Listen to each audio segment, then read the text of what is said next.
Hey everyone, this is Derrick Broze with the Conscious Resistance Network, and welcome to another episode of the Conscious Resistance Live. Actually, this is episode 166 of the Conscious Resistance Live, and I am very excited because, well, we've got some important stories to cover, and as weird as it sounds to be excited to talk about crazy things going on in the world, it does give me some sense of relief, maybe even joy, if you will, to bring this information to you and share these ideas with you because I think it's an important job. It's an important role that I choose to take on. I know it's a little weird to say I'm excited to talk about some crazy things going on in the world, but I truly do mean that because being able to come to you, bring you important issues and topics from a nuanced perspective beyond the left and the right, beyond the mainstream alternative media, it is something that does bring me joy, and I do find value in it, and I think it's extremely important. And of course, I want to say thank you to everybody over at Civil who is now partnered with me on the Conscious Resistance Live so we can continue to do important shows like today. The topics we're going to cover today are main 5 stories. The Technocratic Trump administration. I've released the second part of my investigation over at The Last American Vagabond. This one's focused on the pressure and the consolidation of the American media happening under the Trump administration, second Trump administration.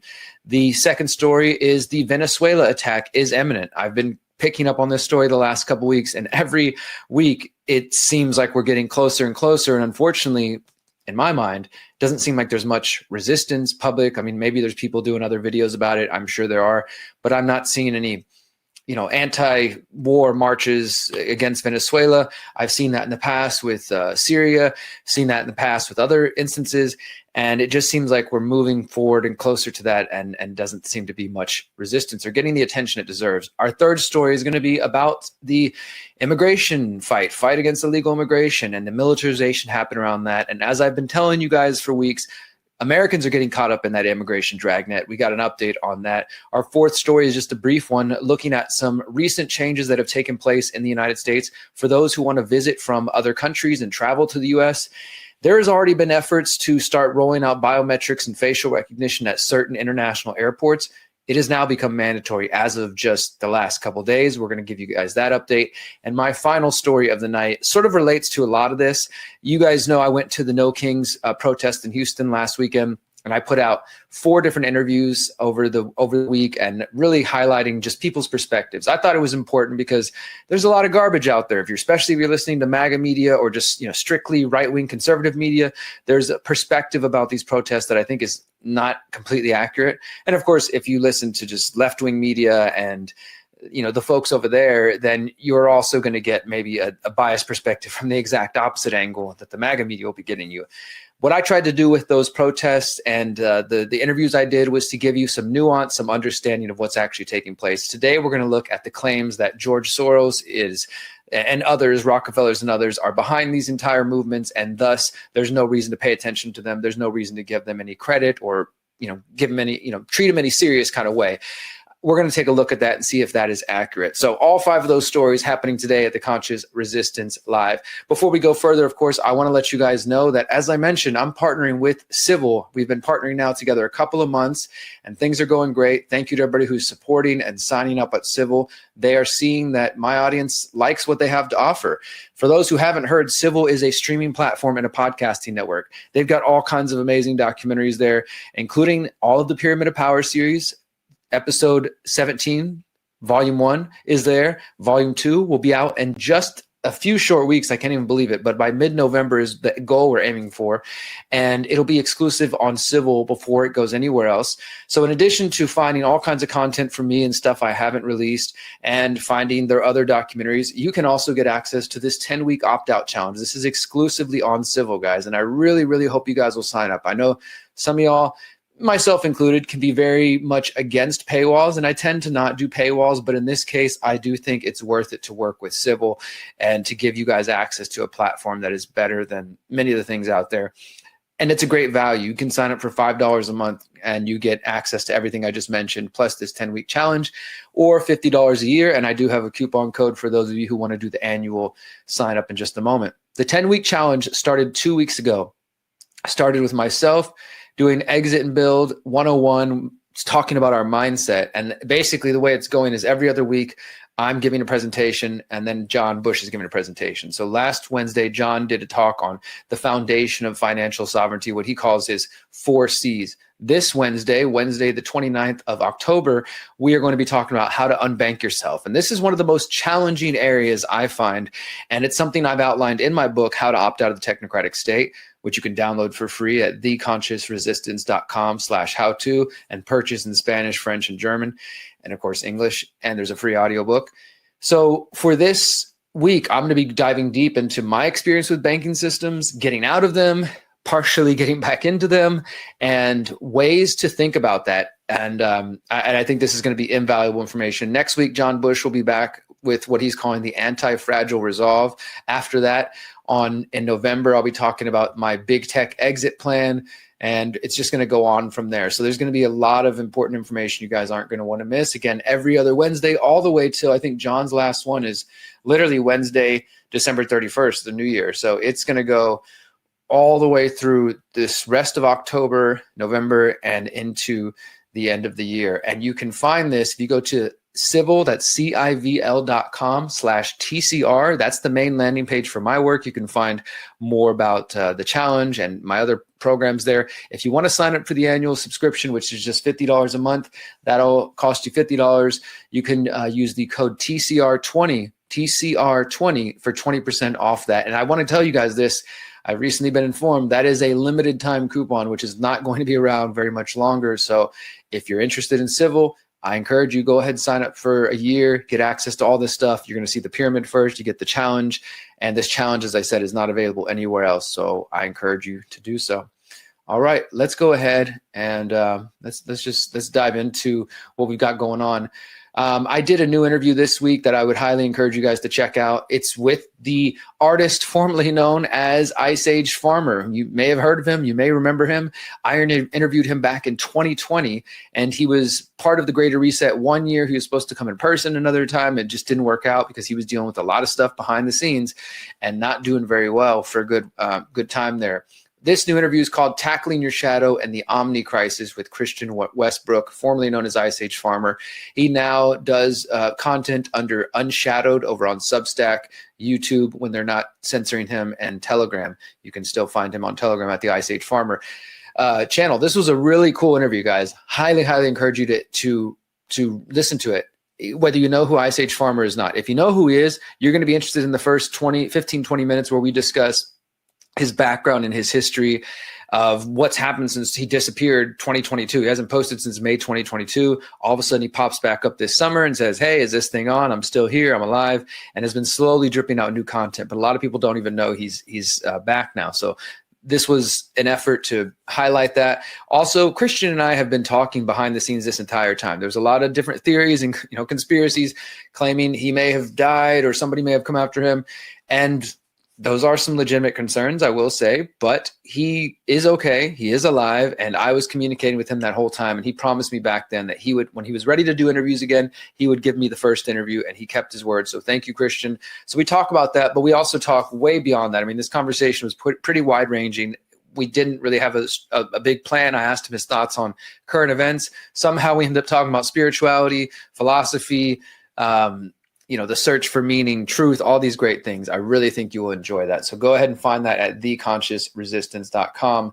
And speaking of theconsciousresistance.com, guys, that's the best place to follow my work, theconsciousresistance.com. All of my content, interviews, documentaries, podcasts, everything, stuff from the No Kings protest, new articles, the interview with Christian Westbrook, and so much more can be found at theconsciousresistance.com.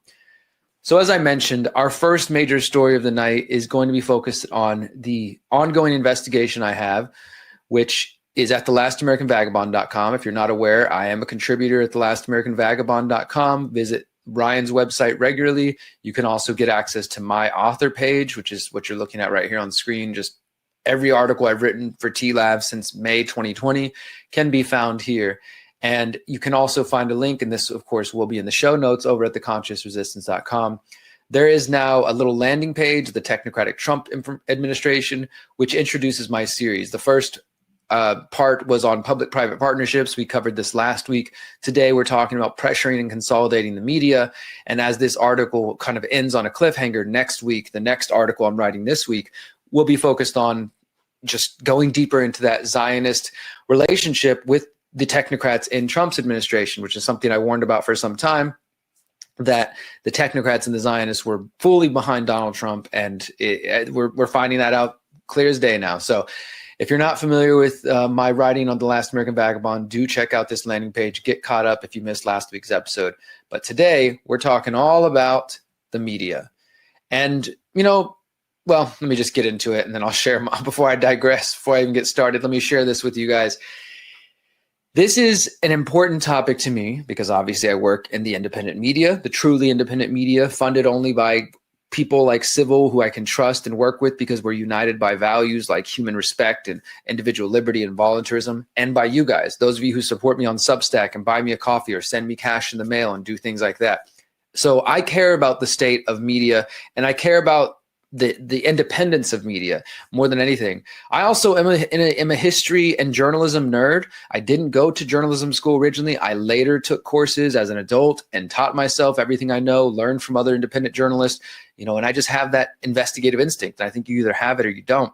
And so I've purchased books and taken online courses to sharpen my journalistic skills and add more tools to my tool belt. And the history of the truly free open press is such a small blip in humanity's history. When you think about the Gutenberg press, of course, the ability for people, at first mainly it was the churches that had the ability to print documents and things, but when it filtered out and eventually got down to the level where individuals could start their own printing press and start their own magazines or journals, political journals, philosophical journals, what have you, and write their essays and treatises, it's a very powerful thing, but that's only been a few hundred years, 300 to 400 years, depending on when you measure that exactly. But let's just say 350 years. Let's give them a little bit of room. 350 years. That's when there's been this freedom of the press existing.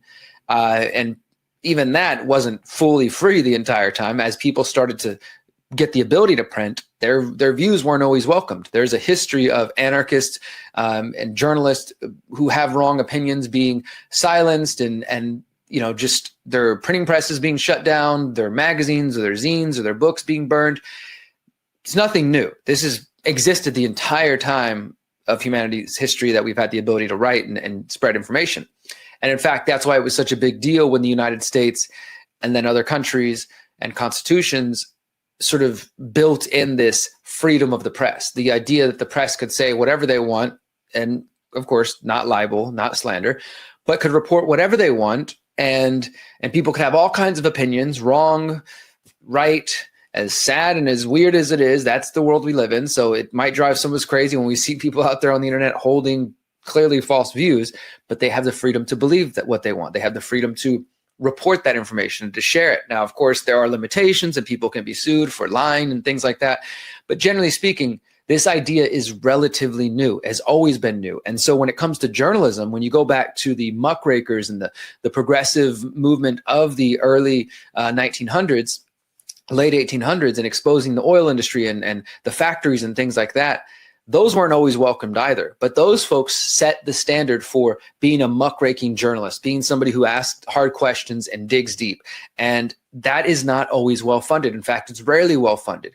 Historically, journalists have always had to struggle between having newspapers and magazines and things like that filled with ads, because ads, you can sell ad space in a magazine, in a newspaper. Companies will buy that ad space. People will buy their products. And that's how things have done. The other option is you get some millionaire, billionaire benefactor who's just got a lot of money to start a news outlet, and they fund the entire thing. And that can be really great, but sometimes it might come with strings attached to it, and they might not let you talk about certain topics depending on the political views of the benefactor. That might not always be the case, but it absolutely can be the case. And so those are the main two paths prior to the internet, and even still with the internet existing, that people have had to choose in terms of media. Again, the internet did revolutionize it to some degree, but of course now we're up with where we've got influencers and mainstream alternative media who are just being funded by the same interests that used to fund the corporate media, are now funding organic reach on influencers. This is why people like me, who've been doing this for 16 years and have been speaking the truth and warning about factual things and breaking news stories, actually going on the street, talking to politicians and putting cameras and microphones in their faces and filing open records requests. People like me, my reach is very stifled. But people who are fake journalists and influencers, they get lots of views, they get boosted by the algorithm. And so, not to digress too far, the point is journalism has always struggled financially and to get the truth out to people.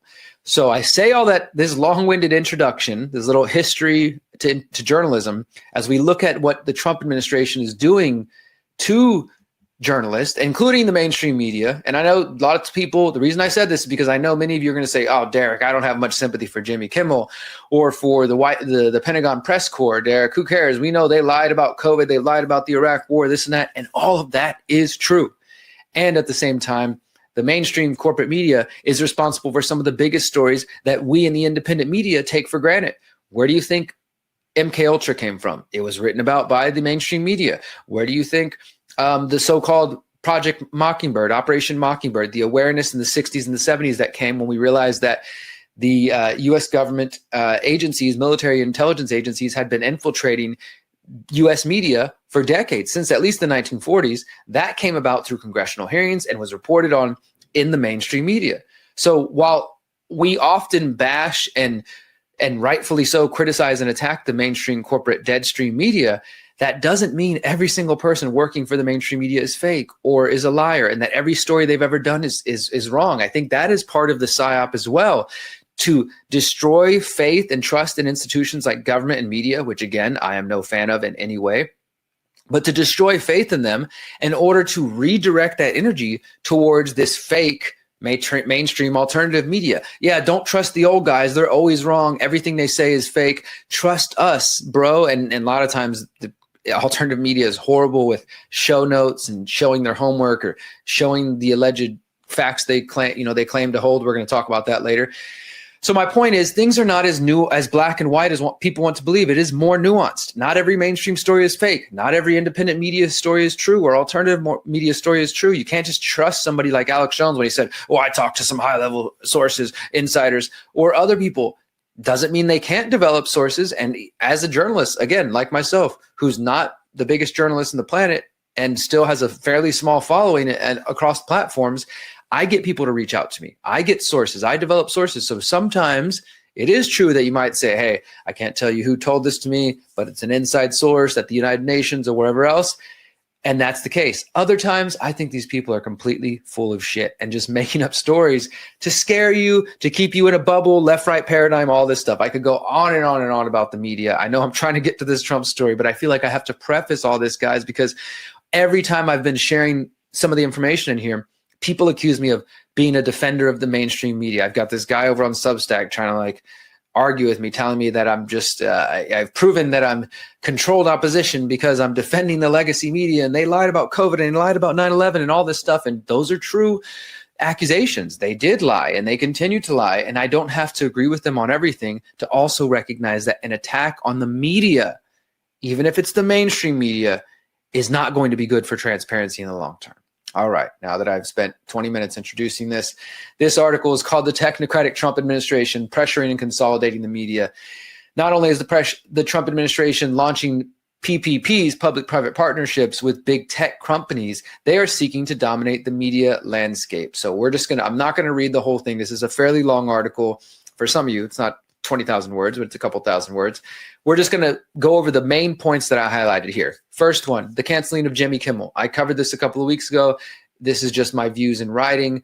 If you don't know about the story, go back and review it. Basically, Jimmy Kimmel makes a joke about Charlie Kirk's assassination, not celebrating it in any way, but he did sort of insinuate that it was probably a MAGA person that shot Charlie Kirk. And of course, we're being spoon-fed this sort of psyop narrative that Tyler Robinson killed Charlie Kirk all by himself, and he was radicalized by leftist media and trans this and that could be true. They haven't put forward any hard evidence of it, but it sure does seem to fit somebody's narrative, so I'm skeptical of it.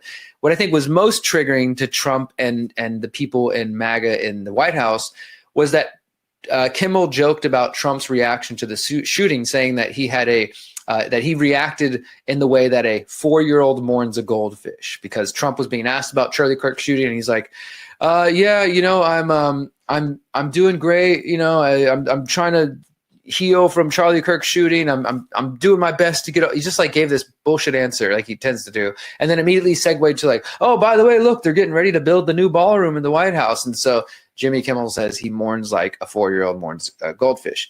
Soon after this, you got people online saying Jimmy Kimmel should be canceled. Most importantly, FCC Chairman Brendan Carr went on to right-wing provocateur and serial plagiarizer Benny Johnson's podcast and threatened to take action against ABC, Disney, and other ABC affiliates. He said, quote, "We can do this the easy way or the hard way. These companies can find ways to change conduct and take action, frankly, on Kimmel, or there's going to be additional work for the FCC ahead, which is clearly a not veiled threat, an open threat. He went on and he said, the FCC has a strong case for holding Kimmel, ABC, and network parent Disney accountable for spreading misinformation because Kimmel, quote, appeared to be making an intentional effort to mislead the public that Kirk's assassin was a right-wing Trump supporter. So again, it got stuck in this left-right paradigm garbage.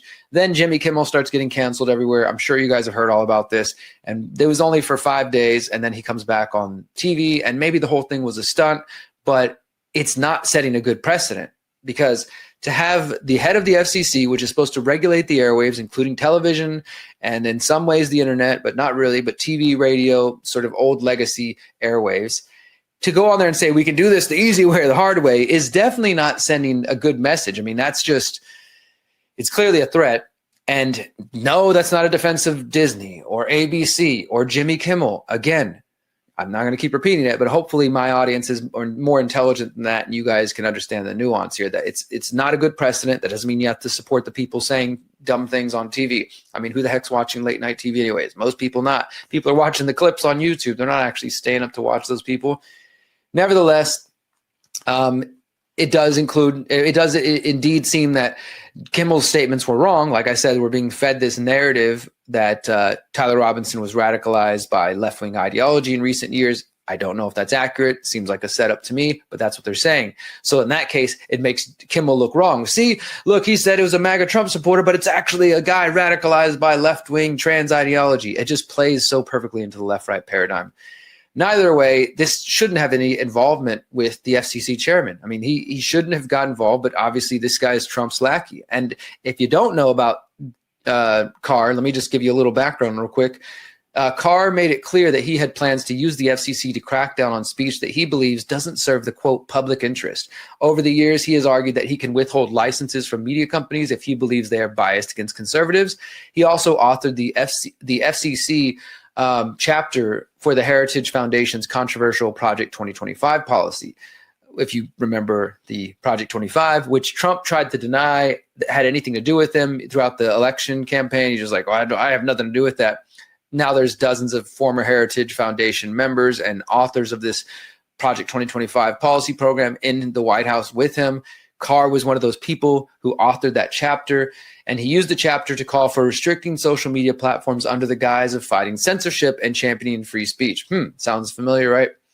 And it seems like Carr wants to use his position to silence speech, which is not in alignment with Trump's vision of America. And as I mentioned before, I have some personal history with Brendan Carr, the head of the FCC. I confronted him twice in Houston, the end of September and then the first day of October. He was there in Houston for some 5G conference, and I went there. Ted Cruz was there. I also confronted Ted Cruz. You can find all these confrontations on my website. They're kind of old, but they're worth reviewing, because at that time I was asking Brendan Carr about the various lawsuits which have been filed against the telecommunications companies and the 5G expansion. And he's holding, he's there speaking at this event in Houston, in Texas. And I think it's a perfectly legitimate question to say, hey, you're here celebrating this, but this whole thing was pretty much all pro 5G. How do you respond to people who are concerned, including your, various constituents here in Texas who are worried about violations of property rights or worried about the health concerns or what have you. And he just acted like a complete robot. The next day I confronted him, literally walking down the street of Houston, putting a camera to him and just drilling him. And he's a former lawyer working for the telecom industry. This guy's corrupt. That's all I got to say about Brendan Carr. He's corrupt. So that's one thing, is we got this Jimmy Kimmel thing going on. Now, the second aspect of Trump's technocratic consolidation of the media is the restrictions at the Pentagon, which came from his defense secretary or secretary of war, Pete Hegseth, whose qualifications include former Fox News host. This guy announced that journalists who wanted to maintain their press credentials inside the Pentagon, the DoD, would have to require a pledge, which included agreeing not to release information that was not approved for release, including unclassified information, which has typically been shared with the press and reported to the public for decades and decades. That's a completely new policy. They've tried to portray it. Pete Hegseth and his supporters and MAGA have tried to say, this is no big deal. The mainstream press is just making a big deal of it because they love to lie to you. Don't trust them.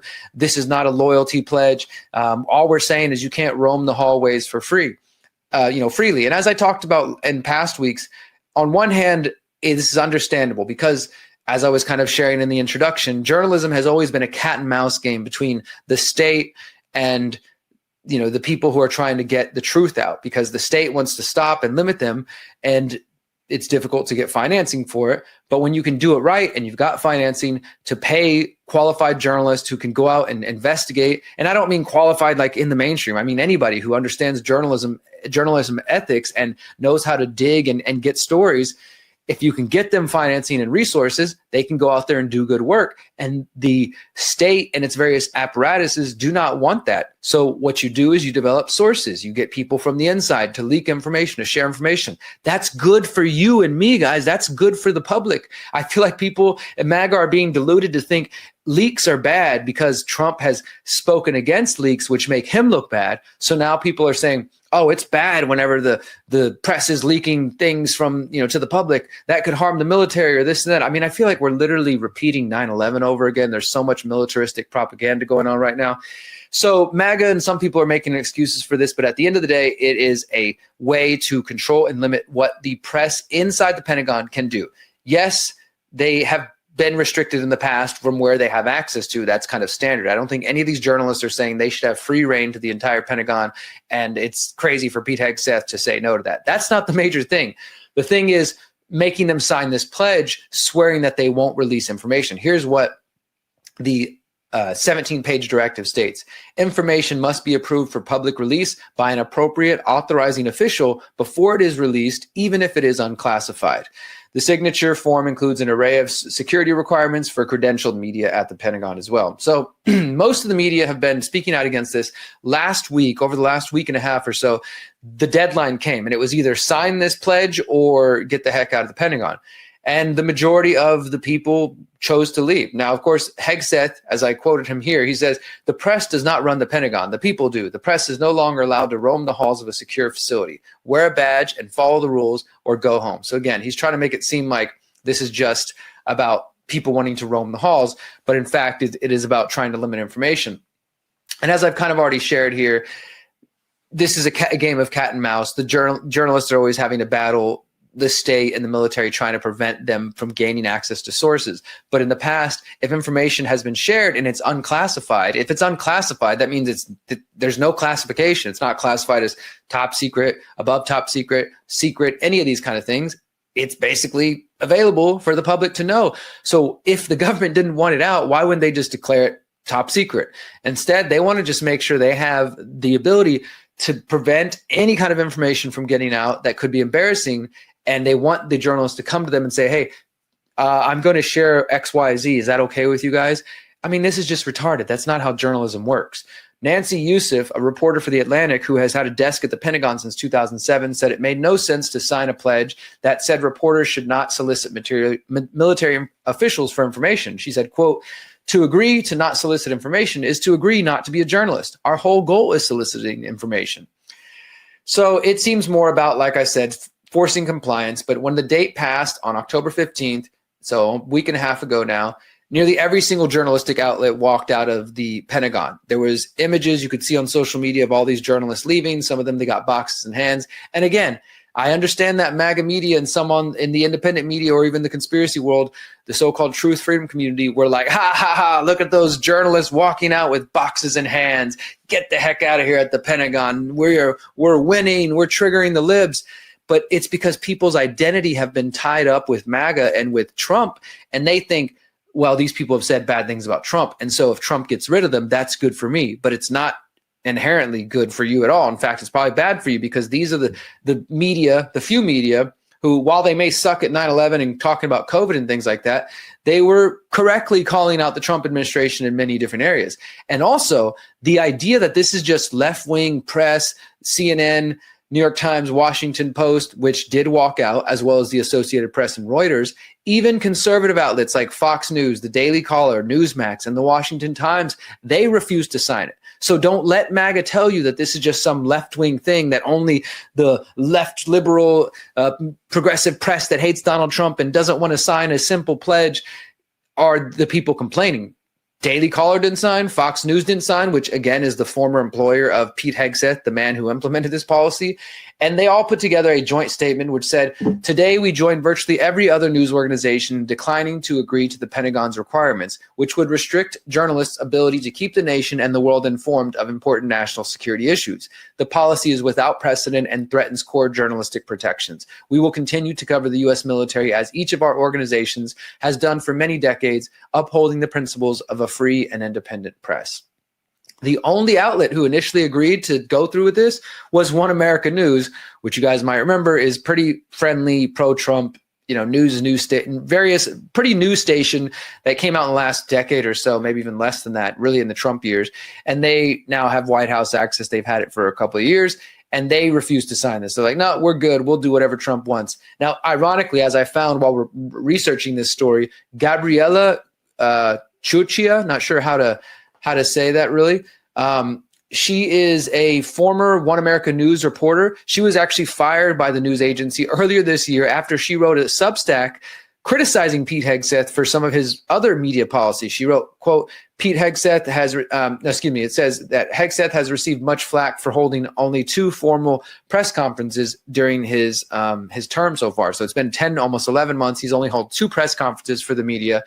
And a One America News journalist, she wrote a column on Substack criticizing this, and she gets fired by One America News. And now One America News is willing to sign the pledge and do whatever the Trump administration says. Shortly after this walkout happened, the Trump administration announced that they now reportedly had 60 different outlets who had agreed to sign the pledge. And it's basically foreign media, small independent foreign media who probably just want access. And so whatever, they're going to sign a pledge. And then different freaking influencers, so-called influencers like Benny Johnson and others, who are perfectly happy to sign this pledge because they don't really have a spine anyways, and they're just going to report whatever Trump wants. So that's another one. We got the firing, the threatening of Jimmy Kimmel. We've got these new rules at the Pentagon press. We're talking about the ways that the technocratic Trump administration is consolidating and pressuring the media. Another one, the frivolous lawsuits. And again, I understand that some of you guys probably enjoy seeing Trump fire lawsuits against the media. You think it's a good thing because, well, screw those guys. They lied about the weapons of mass destruction. Screw those guys. They pushed COVID vaccines on me. And so you are buying into this idea that everything that is good for Trump is good for you. Everything that's bad for the media is good for us. I don't think that's inherently the case. In fact, it's just setting the precedent for Trump to be, and for future presidents of either political corporate party, to use these same tactics.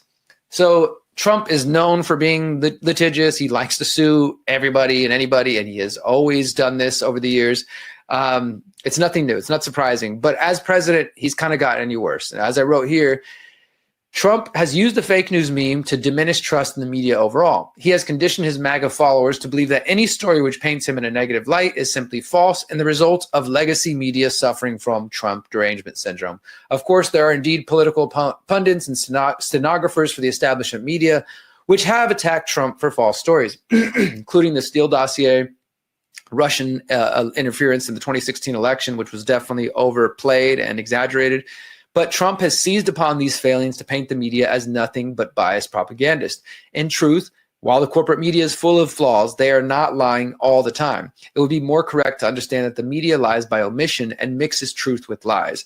Regardless, it serves Trump's purposes and the technocratic Zionists behind him to confuse the public and sow distrust in public institutions like the media. One of Trump's favorite tools for attacking the media involves filing these lawsuits to try to get compliance and money out of them. So this is just a brief rundown of some of them that he has filed in just 2025 alone. We're not going to go over the details of every one. Please do read the article. But he sued the Associated Press.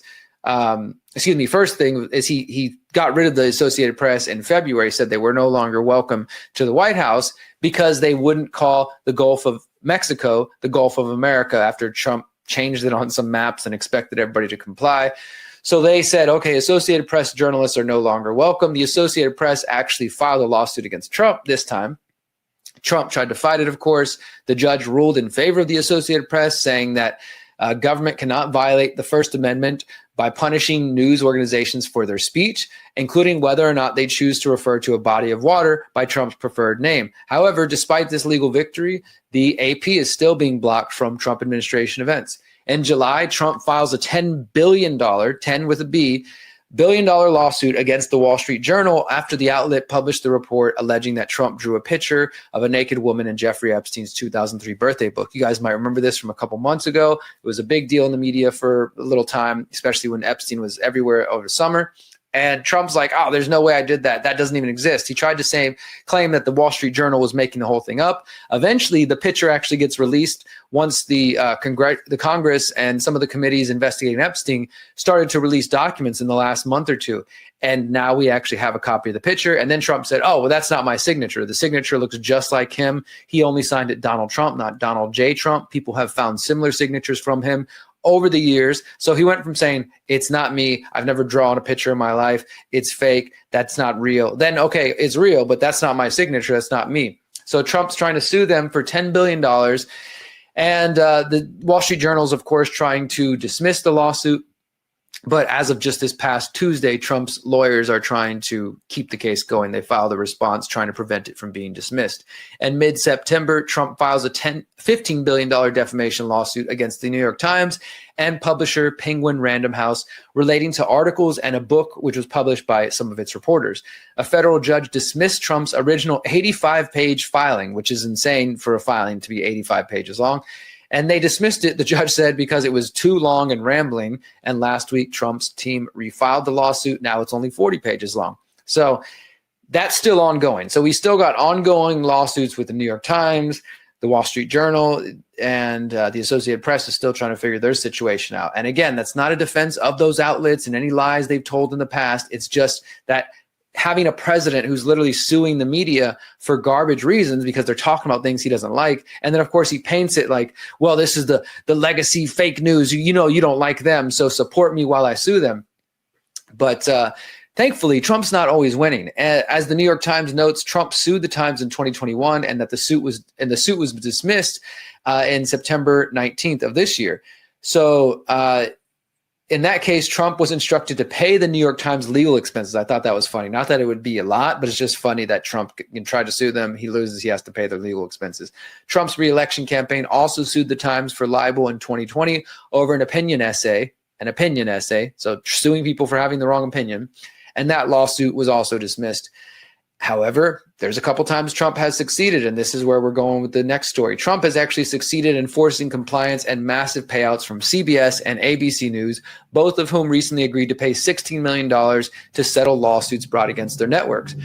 In early July, Paramount Global, the parent company of CBS at the time, they agreed to a multi-million-dollar payout to settle a lawsuit regarding the editing of a 60 Minutes interview with former Vice President Kamala Harris. You guys might remember this from last year. Trump was bitching and complaining a lot during the election, saying they edited it to make her look better. They changed her answer. Trump claimed that they had selectively edited the interview to improve upon her original answer to a question about Israel. And let's be real, Kamala Harris's answer that they gave, the full answer was pretty stupid and not is a non-answer. She didn't say anything, just said a bunch of words with no meaning. But then there's another cut of it where they kind of took a better soundbite. All this was, CBS said, was that Instead of playing the full interview, they just cut out different clips of it to play in different programs. So they played it a couple different times, and Trump claimed that that was them deceptively editing. And he said that he suffered mental anguish. The poor guy, he suffered mental anguish as a result of the interview. And so he needed $20 billion. In the end, they settled for $16 million. So, I mean, this guy loves to sue. This guy loves to sue. Now, what makes that last one there? CBS, 60 Minutes, owned by Paramount Company. And at the time of this ongoing lawsuit, Paramount and the company Skydance Studios were starting to discuss merging as one company. This was in 2024, and this effort has been ongoing in 2025. And they needed the support of the Trump administration, because if the Trump administration wanted to say, hey, we think it's an illegal merger, it's a monopoly, they could make it difficult. They could stop them.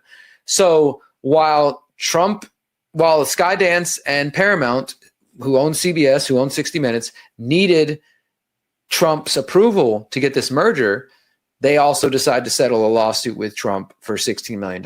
I don't know. Seems like there's something going on there. Some would argue that Trump was putting pressure on them, trying to squeeze them for some money in his pocket if they want him to approve their merger. And guess what? The merger has happened. The $8 billion merger of Skydance Media and Paramount Global was announced, as I said, in summer 2024, finalized in August 2025. So the last couple months, people have really been kind of seeing what's going to take place. The company, Skydance, which you may have heard, is owned by a man named David Ellison. He's been the CEO and is now the CEO and chairman of the newly combined company, Paramount Skydance Corporation. David Ellison founded Skydance in 2006 in Santa Monica, and beginning in 2010, the company started working with Paramount to produce movies like Top Gun Maverick and the Mission Impossible series. So you may have seen some of their movies. And now that Paramount and Skydance have merged, David Ellison is now the head of a major media conglomerate, which includes Paramount Plus streaming service, MTV, Comedy Central, CBS News, and dozens of local CBS affiliates around the United States. More recently, the Wall Street Journal has also reported that David Ellison is seeking to expand his new media empire to purchase Warner Brothers Discovery, which is the result of Warner Brothers and Discovery merging a couple of years ago. And as of just this week, Warner Brothers has confirmed that they have been sent some offers, but they did not directly confirm that David Ellison is one of them. Either way, it seems very clear and likely that David Ellison is involved in that, because he's already got this media empire and he's seeking to expand it.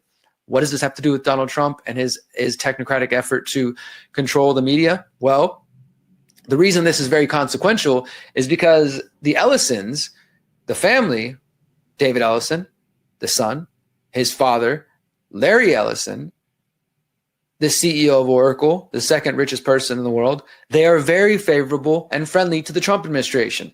Ellison, the elder, Larry Ellison, has supported Trump's presidential campaigns and advised him during the COVID-19 panic. You might remember the first days of the Trump administration. On the second day, actually, I believe it was, Larry Ellison was standing there with Trump, along with Sam Altman of OpenAI and some other officials at big tech firms, when they announced the $500 billion investment in the new artificial intelligence company they called the Stargate project. As I reported at the time, this project involves the use of AI, mRNA injections, and the promotion of transhumanism. The elder Ellison, Larry Ellison's company, Oracle, as well, has deep ties to the CIA. Their first customer was Oracle. I covered this, early in the year, as soon as Stargate happened. And there's quotes from other investigators, including the author of a book called The Difference Between God and Larry Ellison, that says Oracle wouldn't exist if it weren't for government contracts. Also, right after 9/11, Larry Ellison writes a op-ed piece in the New York Times calling for a national database. He says, quote, a national security database combined with biometrics, thumbprints, handprints, iris scans, or whatever is best can be used to detect people with false identities. This guy also has a relationship with Peter Thiel, and Oracle and Palantir, both their companies have been very close for years now. And the fact that Larry and David Ellison, the father-son duo, are both huge, ardent supporters of Israel, also has critics worried that this new media empire that's being formed is going to be about trying to limit conversation and criticism of Israel. And I think that is potentially likely, because shortly after the Skydance and Paramount merger, you had Paramount announce the purchase of the Free Press, which is a Substack publication owned by Barry Weiss, the former New York Times journalist, who quit a couple of years ago, started kind of speaking out against anti-woke culture, is also, in her terms, a Zionist fanatic. So now the Ellison family, after they got Paramount and Skydance into one company, they bought the Free Press, which is literally just a Substack blog, which is kind of crazy. And they paid billions of dollars. And they now appointed her as the editor-in-chief at CBS. So that you got a Zionist fanatic, former New York Times journalist at the head of CBS News now, as the Ellison family kind of creates their pro-Zionist, pro-Trump empire media. And it's a media empire. It's pretty crazy to see, but it's one of the many examples. The last one, of course, here is the TikTok deal, which is still being solidified. But Larry Ellison of Oracle, the father that we were just talking about, he is involved in this attempted purchase, which does seem to be going through.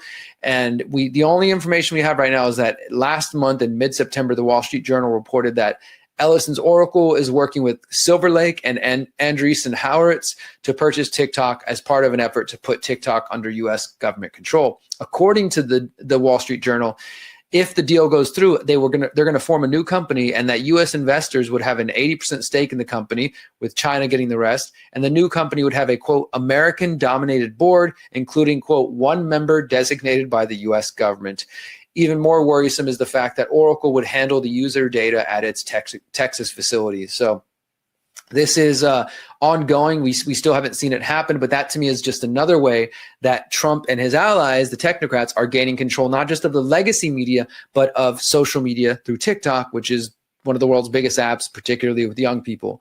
And all of this leads me to part 3, which we'll cover next week, that from the TikTok deal to the corporate mergers, many of these actions appear to be aimed at one goal: rehabilitating Israel's collapsing public support. So next week in part 3, we're going to expose how technocrats in Trump's administration are working with the Zionist movement. The Zionist technocrats are collaborating together. Surprise, surprise. I feel like I wrote an article right before the election called Election 2024, Zionist technocrats versus Zionist technocrats. Oh, wait, I did. I've been warning people this was going to happen. Hopefully, those of you at the Conscious Resistance listened, and you didn't go vote for these people, and you didn't buy into false hope narratives, and instead you realized that you are the answer and that you can't rely on politicians to do anything for you. You can't rely on politicians to save you. They're not coming to save you. Sorry, they're not going to save you. Trump's not going to save you. Larry Ellison's not going to save you. None of these people are going to save you. All right, that's it for that story.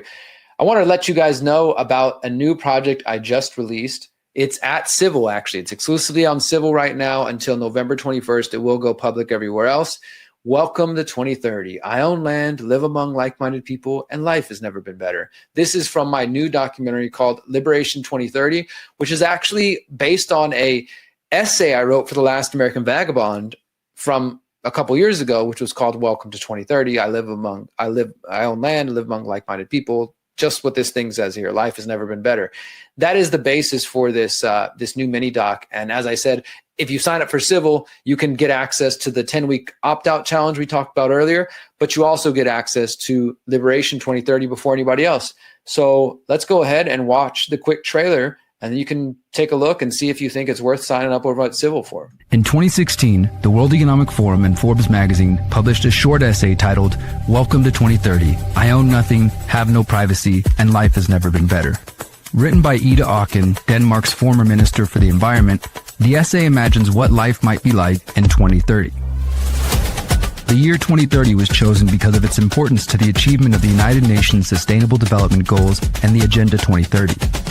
The SDGs are a collection of 17 interlinked objectives adopted by the UN in 2015 with the ostensible goal of ending poverty, protecting the planet, and spreading peace and prosperity to all people by 2030. Now is the historical moment, the time, not only to fight the real virus, but to shape the system. And while millions of people have woken up to this agenda, the vast majority are still spending their time being reactive and allowing these technocrats to manipulate their emotions and actions, and thus their lives. What if, instead of exclusively being reactionary, we put all of our energy into creating our own visions for 2030? If we know we reject the technocratic Great Reset and Agenda 2030, then we must spend time getting to know exactly what we are seeking to create. Instead of "you will own nothing and be happy in 2030, perhaps we can make it "you will be thriving and you will be fulfilled in 2030. The answer completely depends on every single one of us. The future generations are depending on us to build an alternative to the technocratic vision.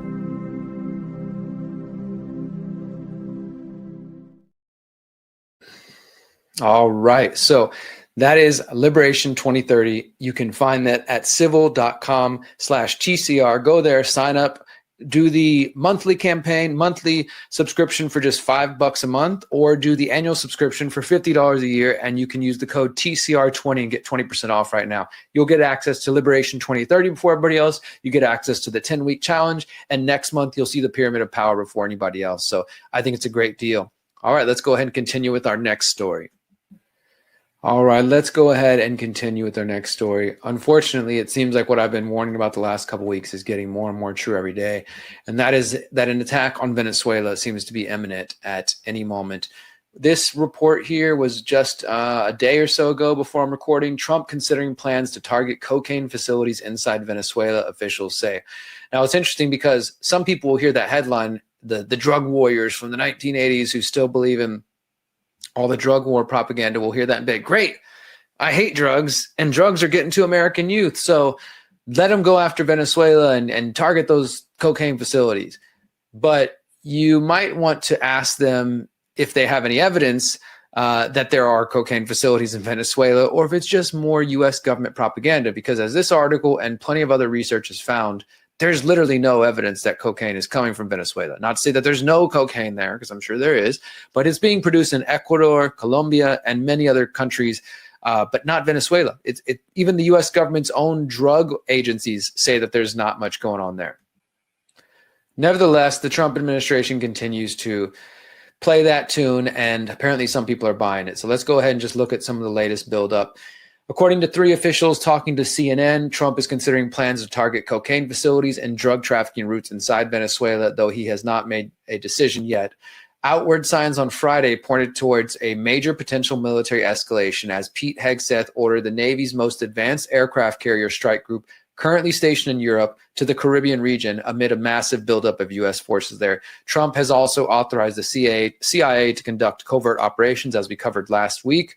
The president has not ruled out taking a diplomatic approach with Venezuela to stem the flow of drugs into the U.S., even after the administration cut off talks with Venezuelan President Nicolas Maduro in recent weeks. Venezuela is not known to be a major source of cocaine, but the Trump administration has been aggressively trying to link him to the drug trade.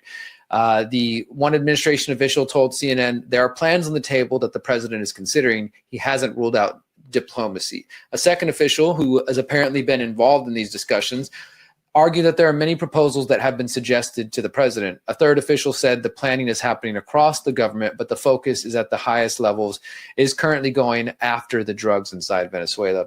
And as we know, Trump has continued to bomb. I think we're at 8, maybe 10 boats now. It says bringing the total of targeted boats to 10 as of Friday, and there may have been more of the weekend, killing up to 43 to 50 people. So here are some of the boats that we know that are on the Caribbean coast. As the U.S., for those who might not realize this, the U.S. is literally sending boats there. They're sending helicopters. They're sending troops. And it's a buildup. There's clearly an effort to build up in Puerto Rico, as well as right off the coast of Venezuela. U.S. has deployed more than 4,500 Marines and sailors, along with a significant portion of its naval and air assets in Caribbean. They got the USS Iwo Jima, a WASP-class amphibious assault ship, an amphibious transport dock, guided missile cruiser, 3 destroyers, combat ship, special operations ship, fighter jet, 10 more fighter jets, nuclear-powered attack submarine, military transport and cargo craft, supersonic jet trainer, reconnaissance aircraft, 3 Reaper units, drones, Navy helicopters, medium-lift helicopter, Blackhawks, Ghost Rider, gunships, Super Hercules aerial refueling, large military transport craft, bombers, airport craft, strategic military transport craft, aerial refueling tanker craft, and as I said, 4,500 Marines and sailors. That is as of just the last couple weeks, guys. Everything I just said. I'm not talking about Iraq 2003 and some buildup from 20-something years ago. I'm talking about 2025, late October in Venezuela. And the U.S. government is ramping things up. So people who aren't really paying attention to this, what I was saying earlier, it feels like there should be more resistance. There should be more pushback, that there's boats and planes and drones and soldiers getting set up along the coast of Venezuela, and they're threatening the president over there. Again, not a defense of him, but I don't think the U.S. has any business over there.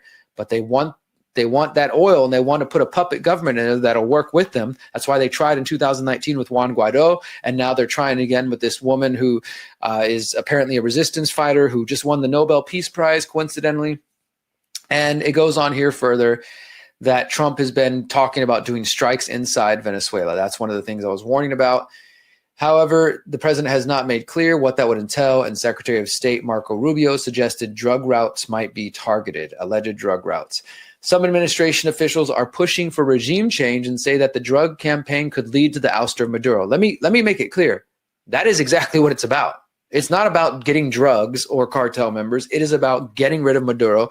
And again, some people will celebrate that, including Venezuelans. I've had them come talk to me on social media. But my friend, go talk to an Iraqi, go talk to an Afghani, and ask them if U.S. intervention is going to be good for your country. I can guarantee you they will say not. So they're saying this could happen. They could get rid of Maduro by putting pressure on people around him who have benefited from the cartel's revenue streams, potentially squeezing them so much that they consider ways to get rid of him. However, newly released video shows Maduro in English pleading for peace. And that's pretty crazy. Let me go see if I can just open up that video real quick. It's a pretty crazy video to see if you haven't. Yeah, right here. I'll put this in the show notes. I'm not going to be able to play the audio right here, but he just says, peace, peace forever. He's saying in Spanish, and he's saying, peace now, peace. He just says it over and over. We just want peace. We want peace, peace forever. Not war, no war, no war. He says it repeatedly. No war, no war, no war, no war. Yes, peace, yes, peace, yes, peace, forever, forever, forever. Like this guy knows, what happened to Gaddafi, what happened to Saddam. I think this is somebody who, for all his flaws and faults and whatever horrible things he's done, at this moment, this guy realizes that, fuck, the U.S. is coming for me. Please, please, please. Yes, peace, peace forever, peace forever. No crazy war, no crazy wars. And he goes on and on. I will include a link to that in the show notes if you haven't seen that video. It's pretty interesting. Now, this is where, again, the evidence is pretty weak, according to what the U.S. is claiming. According to the UN Office on Drugs and Crime, which again is the UN, so take it with a grain of salt, that Venezuela is not a cocaine-producing country. Almost all coca crops, which is where cocaine comes from, are in Colombia, Peru, and Bolivia. And then, as I said, they traffic them through Ecuador and Central America and even Mexico, where I live. That comes from a U.S. Drug and Enforcement Administration report. I talked about this last week or the week before. This report from March 2025, under the Trump administration, says that Venezuela is not involved in cocaine trafficking. They don't mention them one single time. Nevertheless, Trump administration officials are still trying to claim such a thing.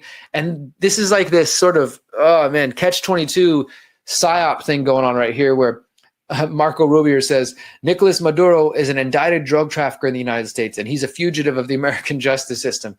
Well, guess who indicted him? The Trump administration. So it's like it's not like this is some independent thing. The U.S. government decided to indict him on alleged federal narco terrorism charges and conspiracy to import cocaine. And now they use that to say, well, see, he's an indicted drug trafficker. We got to go after him, even though they provided no evidence to these claims. They're trying to get rid of this guy. That's all this comes down to. That's what this is all about. And now they're talking about targeting alleged cocaine facilities that are reportedly there in Venezuela. And they're talking about, CIA covert action. They're talking about bombing within Venezuela while they're stacking boats and drones and nuclear-powered subs and fighter jets and helicopters in the Caribbean and all around Venezuela. I mean, if that's not a threat, I don't know what is. We all know the U.S. government would never tolerate any other country starting to stack up. Like if China decided they're going to start stacking up U.S. nuclear-powered subs and aircraft carriers and all this stuff just off the coast of California or something, the U.S. wouldn't just sit there and do nothing. And the idea that they expect the Venezuelans to do nothing is ridiculous. Of course, Venezuela doesn't have the same military power that the U.S. does, nor the backing of NATO. So this is how they pressure people. My friends, I'm afraid we are about to witness another war, and this time it's going to come under the so-called peace president, Donald Trump. So please stay tuned to that. Warn people if you can. Organize anti-war marches in your area. Do whatever you can. I know it seems small and simple and meaningless sometimes, but we got to do what we can to stand up where we can. Guys, I want to let you know about a new way, not a new way really, but we got a new shirt. One of the ways to support the Conscious Resistance Network. I ask you guys to sign up on Substack, buy me a coffee, support me on a monthly basis. If that's not your thing, that's great. If you want to get a gift out of it, why don't you buy one of our shirts? We've got 8 different designs here. We got Revolution Without Healing is a recipe for disaster. You are a creator. The Exit and Build shirt. You are powerful. You are beautiful. You are free. The Conscious Resistance. No masters, no slaves. Holistic anarchism. And you can mix and match the colors on this. Our newest shirt is the Liberate All Life shirt. We just debuted this last month in September. I've got myself one. It's a really beautiful design. Let's go ahead and open this up in a new tab. And the shirts are not 100% cotton. I know some of you will ask that. We do have them in Mexico, but these are not the ones we ship. So if you come to the People's Reset and in January, you can get some 100% cotton, organic cotton shirts from us at the People's Reset event. Unfortunately, the ones we ship, they tend to be part cotton and part polyester. And I know some of you, that's just not something you're into, but I hope you will check this out. This is the new design, Liberate All Life for our animal lovers. It's got duck spreading his wings. It's got a cow. It's got a rooster and a pig. Very cool design. I love it. I've got one. I'm rocking it. I hope you guys will check it out. So again, you can go to theconsciousresistance.com, check out the shop tab, and you can find links to my books, as well as you can find links to all of our shirts. 8 different designs. We're going to make some new ones very soon. I'll tell you probably the most popular one is the You Are Powerful, You Are Beautiful, You Are Free shirt. People always tell me that starts conversations. Also recently becoming more popular, the You Are Creator. And of course, for those who like a little more radical message, No Masters, No Slaves is a big hit too as well. So find those at theconsciousresistance.com. Now, I've been talking to you guys the last couple of weeks about this immigration police state that is being built. And again, I feel like all of the stories I cover, just because of the way I cover them, they need a certain level of emotional intelligence and emotional maturity and nuance to really understand what I'm saying. I'm not somebody who's arguing that the government should be in control of immigration and they should just open the borders up and you know, kind of flood people in by the millions. I do believe that cultural differences can have a negative impact in that way, and that there should be a certain level of assimilation when you move into a new country. I say this as a U.S. citizen who was born in Texas, has Mexican in my ancestry a couple generations back, has Native in my ancestry, has Czech in my ancestry, and I moved to Mexico. If I was to move to Czech, I would also assimilate. I've assimilated to Mexico. I do my best to speak Spanish everywhere I go. I don't expect people to speak English to me.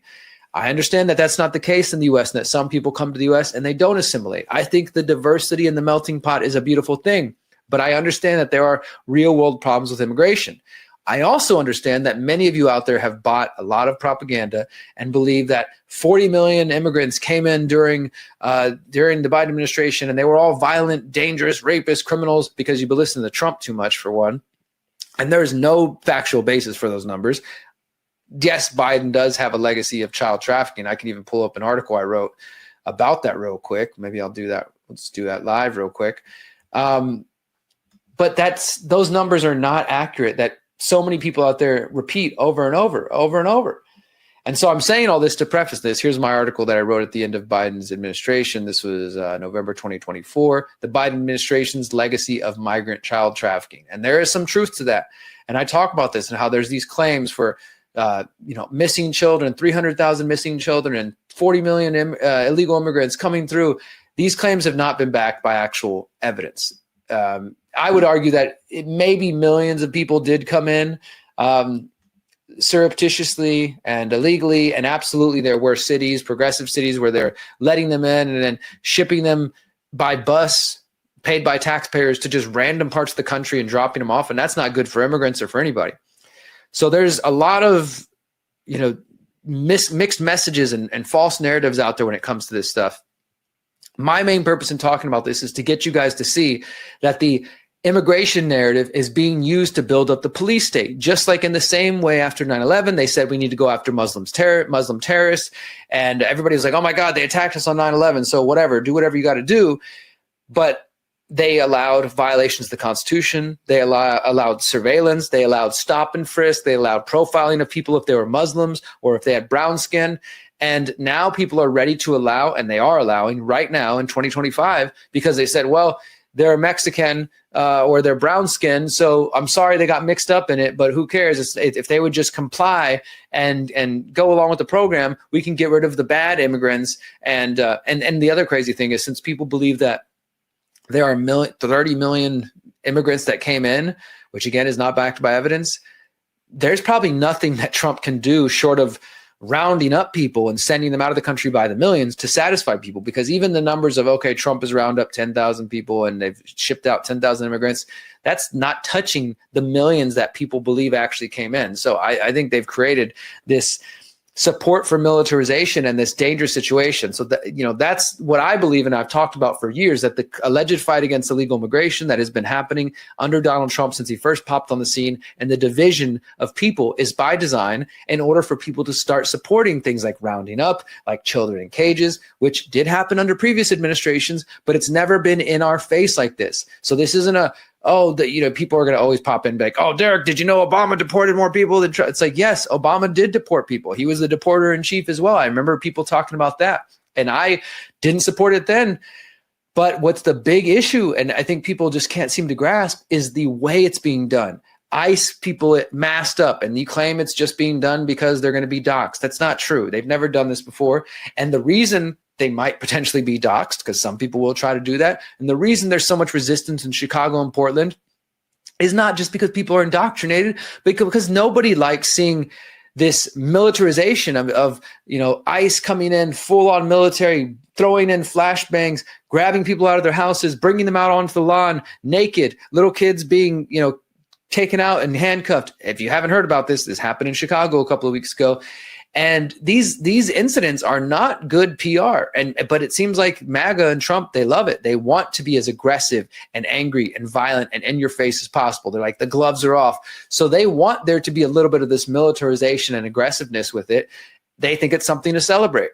And in the process, as this article here from ProPublica shows, we found that more than 170 U.S. citizens have been held by immigration agents. They've been kicked, dragged, and detained for days. I've been warning you guys about this. Americans would be caught up in the process. And I've been seeing videos online of people highlighting their stories as well. So it was obvious it was going to happen. It happens every time the state moves so quick like this. Here's the New York Times. Congressional Democrats investigate arrest of Americans during raids. Now, again, this is just more left-right paradigm stuff because the Democrats are in power right now. So, of course, they're going to call out Donald Trump. They certainly didn't call out Obama when he was doing the same thing. But, again, not a defense of Obama. Obama wasn't doing it this way. He didn't have the ICE roaming the streets, all militarized, coming through with Humvees and fighting people on the streets. Like, Trump is definitely taking it to a new low, a new level of militarism. Congressional Democrats are investigating Americans have been arrested. Representative Robert Garcia and Senator Richard Blumenthal started an inquiry to examine reports of misconduct by immigration agents, focusing on the arrest of citizens. So they're holding some hearings. They're not going to have any power because they don't have any power at the moment. We'll see where that goes. But this ProPublica article, I think, is worth checking out if you want the actual evidence. And here's just the highlights. The government doesn't track how many citizens are held by immigration agents. We found more than 170 cases this year where citizens were detained at raids and protests. Now, that doesn't mean they were all taken mistakenly. Some people were being held because they're accused of fighting against ICE agents and trying to resist block protest. I know we have a mix of opinions on that. In that case, that's something different, because even though I totally support their right to resist tyranny, if you're fighting ICE, you should probably be expected, that you're going to get arrested. What I'm most concerned about is people who are being mixed up in this and who are being arrested because ICE believes that they're an illegal immigrant, and then they're being arrested and held for a couple of days and then released later, and they're like, whoops, my bad. That's what mostly concerns me. says held incommunicado. More than 20 citizens have reported being held for over a day without being able to call their loved ones or a lawyer. In some cases, their families couldn't find them. Agents have arrested about 130 Americans, including a dozen elected officials, for allegedly interfering with or assaulting officers, yet most of those cases were often dropped. And so that's another thing, is like they'll hold them claiming like, oh, this person stood up and tried to stop us what we were doing, and then eventually the cases just get dismissed anyways. And you could say, okay, that's just because the courts are crooked, blah, blah, whatever. My point is we're just seeing more chaos. And as I said, my main concern is people who get caught up in the mix and who are inadvertently, quote unquote, mistakenly arrested and being held by ICE, even though they're American citizens. And I kind of alluded to this a moment ago. I had this conversation on Facebook. I could pull up maybe I'll go ahead and pull this up actually, because I talked to this lady and she had some, how can I say this nicely? She had some obedience propaganda in her head that just needed to be shaken loose a little bit. And unfortunately, I don't know if I did a great job of it, but this kind of person was just saying, Derrick, if people would just not resist, even if they're held accidentally against their will, then things would just go easier for them. So here's that comment. Let me just go ahead and show it to you guys real quick while we're talking about it.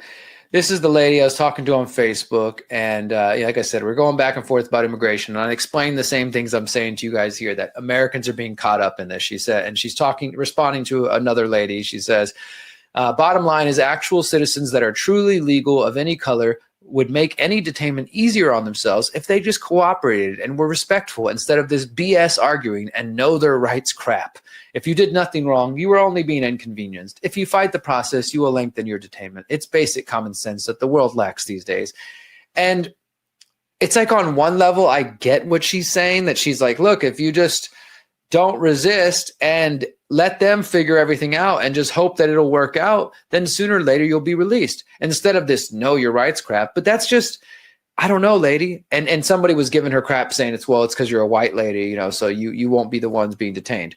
And I don't think that's always fair, but in this case it might be accurate, because they're not looking for white people for the most part. They're looking for brown people who look Hispanic and they think might be Mexican or Guatemalan or some other country, and that are there illegally. Those are the people that are most likely to get mixed up if they have a case of mistaken identity and they think ICE believes it's going after one person and somebody happens to look like that person, something of that case, or if they've just got the wrong information. And what if you are here legally and they come after you to grab you because they've made a mistake on your end?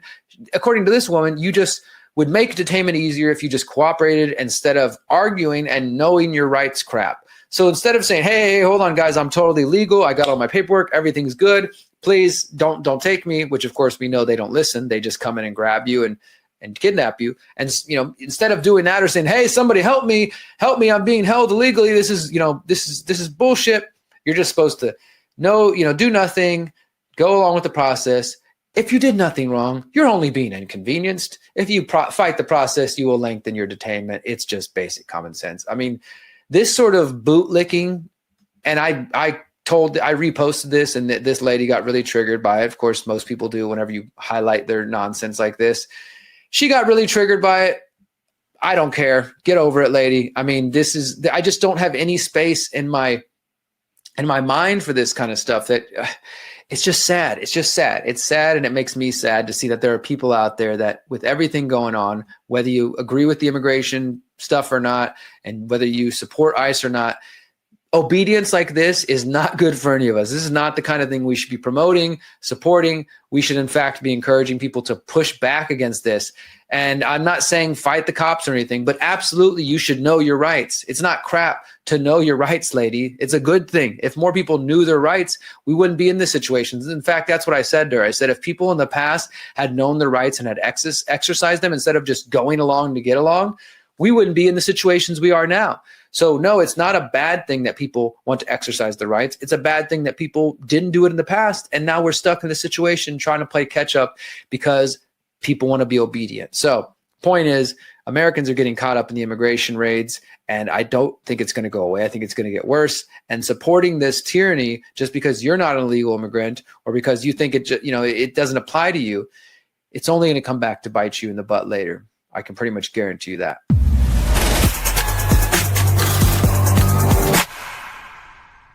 All right. So let me remind you one more time, guys. This show is brought to you by Civil, civil.com, civl.com, civl.com/TCR for the Conscious Resistance. Go there right now. Get signed up. This is the last time I'm going to mention at this show. Like I told you guys, my new documentary, Liberation 2030, is there. This Wednesday, we're going with the 10-week opt-out challenge. I've got bonus behind-the-scenes content from the Pyramid of Power that nobody else has seen except for those on Civil. And next month in mid-November, the final episode of the Pyramid of Power, Volume 2 of Chapter 17 is coming out. It's going to be a 2-hour epic conclusion, and it's going to be on Civil first before anybody else gets to see it. And that's not even to mention all the other awesome programs they have there. And more importantly, besides cool content and programming, it's about the message. They truly do desire to upgrade human civilization by promoting human respect, by promoting voluntarism and individual liberty. And this is something we both agree in and are aligned with. So I hope you'll check it out over at civil.com/TCR. Remember, you can use the code TCR20 and get 20% off an annual subscription. And I encourage you to do that soon before that code disappears. Okay, so another brief story here. This one is just an update. We've been talking a lot for years, but more recently about the expansion of biometrics and digital IDs. As you guys know, the European Union, as of October 18th, just started doing biometrics all over all the EU member nations, the 29 Schengen nations. Now, if you want to go between there, now it's not fully rolled out everywhere, but they're saying by April it'll be completed and concluded. Even Mexico, where I live, is starting to toy with the idea of some of these programs. And the US, of course, has the Real ID, mobile driver's licenses, these type of programs, which are starting to expand. And I definitely think you should be keeping an eye on this. Now, this new rule, it only applies to foreigners coming to the US, but still it's something we need to pay attention to. DHS issues new travel rule for all foreigners, including green card holders. This is just reported the night before I'm recording this, a couple days before I'm recording this. U.S. is planning to photograph every non-citizen as they enter and leave the country, citing much improved facial recognition technology. This is called an entry and exit system, and Donald Trump has been saying this was coming for years. According to a filing in the Federal Register on Friday, U.S. Customs and Border Protection will expand on the photo and data gathering already in place at land, sea, and airport borders in an effort to crack down on fraudulent travel documents and increase national security. The new rules would apply to all non-U.S. citizens, including immigrants living in the country and those with green cards. So not yet for U.S. citizens, but for everybody else. And how long do you think it'll take before it goes to the U.S. citizens? While the rule was first floated in 2021, the changes are part of a wider effort by the Trump administration to tighten border controls and prevent illegal immigration using the new technology. Like I was just telling you guys, the illegal immigration is the whole excuse for why this is all going to expand. Now, look, let me show you for those who are watching on screen. See how the Border Patrol agent right there, this is, of course, this is a foreigner. So again, this won't apply to you anymore, I guess. But Americans, when you come up to Border Patrol and you're checking in and they ask you to look into this camera, sometimes it looks like little goggles. You can say no to that for now. And we need more of you to say no to that as long as you can. Step to the side. Don't step in front of it. Don't let them take a picture of you. Say, no, thank you. Here's my passport. It's legal. You're fine to do it. Foreigners, I'm sorry, but as of now and could be going into full effect December 26, 2025, you're not going to have an option. The new measures, which, as I said, will go into effect at the end of December, would allow border authorities to photograph non-citizens at any point of departure from the country. Other biometric data will also be collected. While the Border Patrol already asked visitors, immigrants with visa and green cards, and some U.S. citizens to have their photo and fingerprints taken, and the TSA does use facial recognition to verify travel documents at some airports, which is also optional, by the way. You can say no to the TSA facial recognition. No, thank you. Step to the side, hand in your passport. Requiring this data on every exit will be new. So they've been testing it out the last couple years, and now it's mandatory for foreigners and visa holders and green card holders. Border Patrol would also be given permission to use facial recognition technology for children under 14 and those over 79, which are currently exempt. So even for your kids, if they want to scan your kids' faces, they can use it. The Trump administration said that having a fully integrated entry-exit system like this would make it easier for DHS to track immigrants who overstay their visas and who are seeking to circumvent immigration laws in other ways. Border Patrol acknowledged that the difficulties in rolling out the system without dedicated secure exit lanes at ports, but said that the improvements in facial recognition technology now allow this to be addressed. Border Patrol will create a gallery of images associated with individuals, including photos taken by border agents and from passports and other travel documents. These will then be compared directly with live photos taken at entry and exit points. So they're going to have your very own profile on Border Patrol where they got all your photos, and they're going to take a new photo of you and they're going to compare them together and say, yep, you look like the same person. So in its filing, the Border Patrol, their specific word said, implementing an integrated biometric entry-exit system that compares biometric data of aliens collected upon arrival with biometric data collected upon departure helps address the national security concerns arising from terrorism, fraudulent use of travel documents, aliens remaining in the U.S. beyond their period of stay, or are present in the U.S. without being admitted or paroled, as well as incorrect or incomplete biographic data for travelers. They're saying this is going to be fully rolled out within 3 to 5 years, and the public comment period is expected to open on October 27th, today. So think about that. They announced that it's going to happen, and then there's supposed to be a public comment period. Whether that makes a difference, I don't know. But if you want to go find the public comment period on the Federal Register, go ahead. Maybe it'll make a difference. I highly doubt it, unfortunately, but that's another important one. And this is just what I've been telling you is coming. Trump said himself, we will have biometric entry-exit system by air, by land, and by sea. And it's starting with foreigners first, guys. And they said it's going to be rolled out over the next couple of years. It's going to be implemented fully by December 26, 2025, but it's going to take a couple of years for it to go everywhere in every port and airport and things of that sort. But it's coming, my friends, and you can guarantee it's coming for U.S. citizens not far behind it. That means you need to make a choice. Will you continue to fly in these situations? Are you going to continue to fly even though it might mean handing over your face print and your biometric data? I know there's a lot of people in the EU that are starting to have these conversations and ask themselves that. And I have friends here in the US who are traveling back and forth who are also trying to figure that out.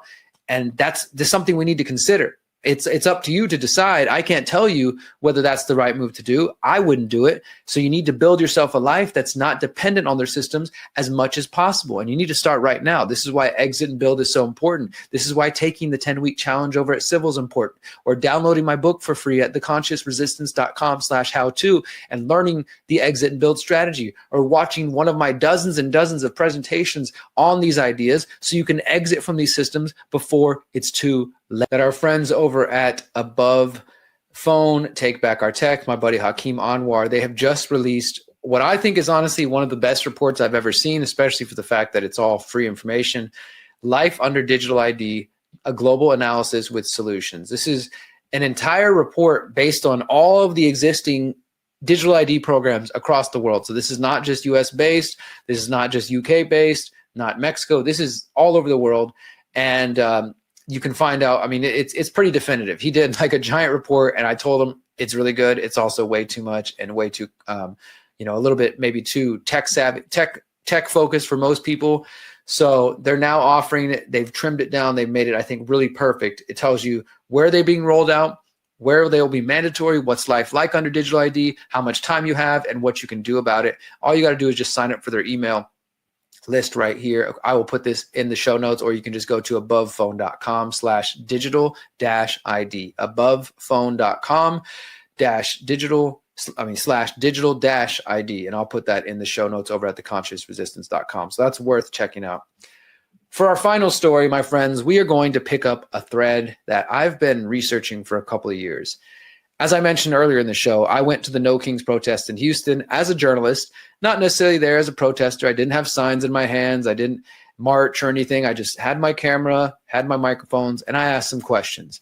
I don't support many of Trump's policies, and I also don't support the Democrats and their policies or the progressives. And I think that there are problems on both sides of the aisle. Those of you who know my work know that.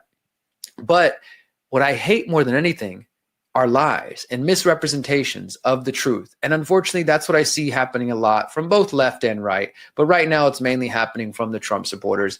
And this is that the No Kings protest, I heard this many times, No King protest was bought and sold. It was completely controlled. It was everybody All the protesters are paid. I've seen so many of these comments in my videos, unfortunately, and it's sad because I went there on purpose to interview them so that you guys out there, instead of just speculating and saying, oh, it's just a bunch of crazy leftists, blah, blah, whatever, they're just going to burn all the cities down, you could actually hear from people. Instead of being told it's just a bunch of old white people, which apparently seems to be one of the new MAGA claims, you could see that there were black, brown, white, Asian, all kinds of people there.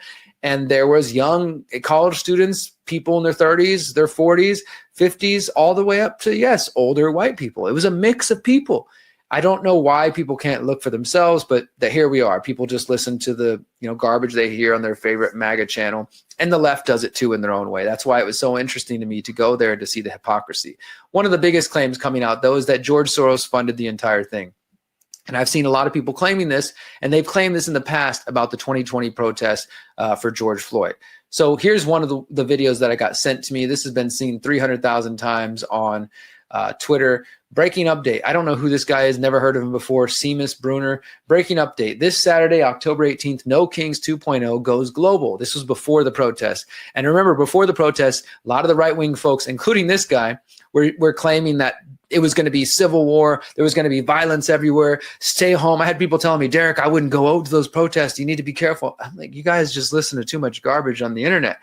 And so beforehand, everybody was doing their best to link it all to George Soros and left-wing billionaires. And so then the message is, it's not worth your time. It's not worth supporting. Don't listen to what they have to say. Make fun of them because it's just old white people, or scare people and say it's going to be civil unrest. They're going to just have Antifa everywhere. And so the whole point is to just demean and diminish this movement as much as possible. And again, I'm not saying that as a wholesale defense of everybody associated with No Kings. I'm just saying you don't have to pay people to hate Donald Trump. You don't have to pay people to come out to the streets to protest the things Trump's doing, because a lot of people don't like them. And I guess that MAGA just can't see that. They have trouble even recognizing that. Let's get into the details here, though. This Saturday, October 18th, No King 2.0 goes global. Organizers claim to stand against kings and billionaires, but new Peter Schwarzer team, president at GAI, and this website Drill Down, which we're going to go to in just a second, research into Riot Inc. shows the unrest is fueled by billionaires. And so you got this, there's Soros, there's Zuckerberg, there's Bill Gates, and there's some others here. And they have the claim 72 million, 100 million, 50 million, 245 million. And so they have a little tweet thread here. It says, we trace 294 million to the official No Kings 2.0 partners and organizers. So make that clear, not to the No Kings protest itself, to partners and organizers. So if you go to the No Kings website, let me just open that up. You can see that they've got a list of all kinds of partners here. And again, these are not groups that I necessarily support or endorse in any way. And they don't link directly to them, which I think probably they might be on purpose to make it difficult for people to track these things down. And this is important to look at who the funders are. So here's their alliance. Oh, it looks like they took down. Oh, here we go. About trainings, partners right here. So let's look at their partners. It's a who's who of left-wing progressive organizations. None of this should be any surprise because this is a left-wing movement. People are like, oh my God, it all goes back to the Democrats with Act Blue and funding is going there. Of course. It'd be more surprising if the money was going to Republicans. But of course, look at the names of these: Activate America, the Alliance to Reclaim Our Schools, American Association of University Professors, American Humanist Association, United Art Workers, Arab American Institute. It is a pretty big coalition, I will say. Boulder, Democratic Socialists of America, Build the Resistance. Yes, there's some more radical left group, but there's the Center for Biological Diversity. There's a lot of pretty plain kind of maybe center-left organizations that are also a part of this. But the point is, people are claiming if you go through and track all the funding to these groups, then, as they said here, it leads to these different networks and what they're calling Riot Inc. The Arabella Network, 79.7 million. Soros Network, 72.1 million. And again, what they mean by that is groups that have been, and this is how they can sort of, I think, obfuscate and not give you the full picture. By saying Soros Network, that means you have the Open Society Foundations, which is the main place that George Soros gives his money. And then Open Society Foundations gives to the Tides Foundation, or these groups give to these other organizations. And then maybe as you filter down, some of that money makes its way to groups that are partnered on the No Kings protests. But for anybody who's ever actually been involved with protest movements, you're always looking for partners. So if you can find somebody who's aligned with you, you're going to put their logo on your website. You got Refuse Fascism, which definitely are more left-leaning and radical. You got all these different groups, right? Some of them may have received money from a group that received money from George Soros. That doesn't mean that the No Kings protest did. That just means that they have them listed on their partners. Now, what we would really need is to understand, what does partner mean? Does partner just mean, hey, we're aligned with this movement, and so we're going to promote it on our social media? I guarantee you that's literally all it means for some of them. Does partnered mean, okay, the money that we get, that we receive, we're going to pass on to you? I don't think that's necessarily guaranteed. And that's where it can get confusing, where people are seeing these big numbers, 79 million, 72 million from the Soros network, and they think that means that money went to the No Kings protest. No, it went to different groups, which gave to different groups, which may be partnered with this No Kings protest. What does it actually mean to be partnered? We don't have those details. And this tweet right here with these stupid, this fucking little spreadsheet thing. I've seen this thing shared to so many places, screenshotted. People just pop this out like, look, see, Derrick, look, total funds sent to No Kings, 2 partners. There's literally no source there. There's not a link. There's not a link to any documentation. I mean, then there's plenty of websites. Like you can go to open source, Charity Watch. You can go to, there's all kinds of websites to look at dark money groups like this. I use them all the time. I can't think of them off the top of my head right now. But there are many websites where you can go search Charity Navigator, Charity Watch, Source Watch, different things like this, and you can find out the funding of these places. They didn't link to any of that. They literally just calculated it together. So it's pretty much just saying, trust me, bro, we did the research. And I know it's Twitter, so maybe they're trying to make it simple. But as I'll show you, they never link you to where these numbers allegedly come from. So they start with George Soros. Soros's Open Society directly contributed 72 million plus to official No Kings 2.0 organizers and partners. Again, partners. There's no clear indication on what that money went towards. You can donate money. Typically, like if you donate to a nonprofit, you don't just give it at like empty, like here's $70 million, here's $1 million, do whatever you want with it. You have to give it for very specific purposes, because despite what people think, there are rules and regulations around how this money is given. That doesn't mean it can't be abused or they can't lie. Obviously, that can happen. But I'm just trying to help you guys understand the nuance that there are rules and regulations around how a billionaire with a nonprofit like the Gates Foundations or Open Society can give to a organization. They can't just wholesale emptily hand that to them with no strings attached. There are strings attached and how that can be used.